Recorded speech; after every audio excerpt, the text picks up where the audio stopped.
Hello everyone, welcome to நிமிஸ் kitchen. இன்றைக்கி நம்ம சிறுதானியங்கள் வச்சு நம்ம ஒரு இட்லி பண்ணலாம்.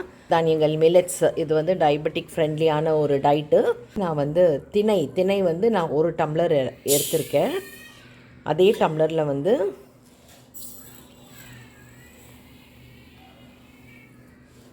குதிரைவாளி அது 1 டம்ளர் எடுத்திருக்கிறேன்.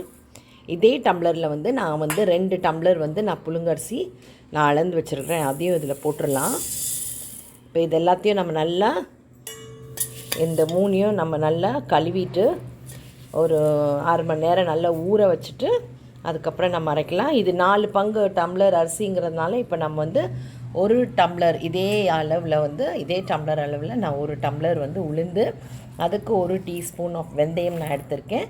இதையும் நல்லா கழுவிட்டு ஊற வச்சிடலாம். ஊற வச்சதுக்கப்புறம் நம்ம ரெண்டையும் கிரைண்டரில் போட்டு நல்லா அரைச்சிட்டு நம்ம புளிக்க வச்சுட்டு அப்புறம் நம்ம இட்லி ஊற்றுருவோம். அதான் எப்படின்றது நெக்ஸ்ட் காட்டுறேன் உங்களுக்கு. சிறுதானியம் நல்லா கழுவிட்டு ஊற வச்சுருக்கோம். நல்லா ஊறிடுச்சு. நான் ஒரு 6 மணி நேரம் அப்படி நான் ஊற வச்சேன். இப்போ நல்லா ஊறிடுச்சு. இப்போ நம்ம கிரைண்டரில் போட்டு நம்ம அரைச்சிடலாம். ஃபஸ்ட்டு உளுந்து போட்டு அரைச்சிடலாம். அப்புறம் அரிசி, இட்லி அரிசி ப்ளஸ் இந்த சிறுதானியம் எல்லாம் ஊற வச்சுருந்ததை நம்ம அரைச்சிடலாம்.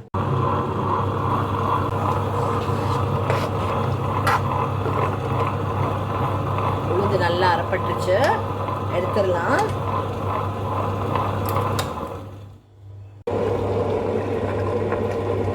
மில்லட்ஸ் பாருங்கள், அரைஞ்சிருச்சு, எடுத்துடலாம். உப்பு போட்டு நல்லா மிக்ஸ் பண்ணிடலாம். நல்லா மிக்ஸ் பண்ணியாச்சு. புளிக்கட்டும். இப்போ ஒரு 8 hours ஆயிடுச்சு. 8 to 9 hours ஆயிடுச்சு. நல்லா புளிச்சிருக்கு.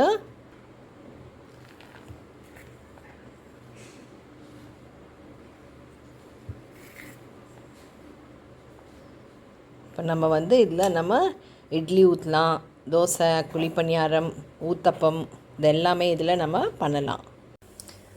இட்லி பானையில் தண்ணி ஊற்றி வச்சாச்சு. நல்ல ஸ்டீம் வந்துடுச்சு. இப்போ இதில் ஆயில் அப்ளை பண்ணியாச்சு. இப்போ இட்லி ஊற்றிடலாம்.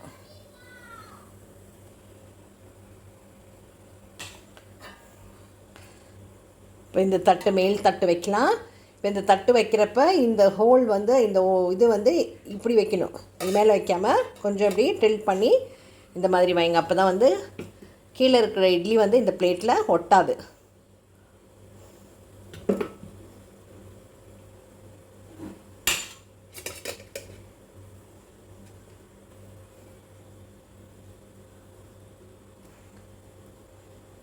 க்ளோஸ் பண்ணி வச்சிடலாம். 5 minutes ஆயிடுச்சு. ஓப்பன் பண்ணி பார்க்கலாம்.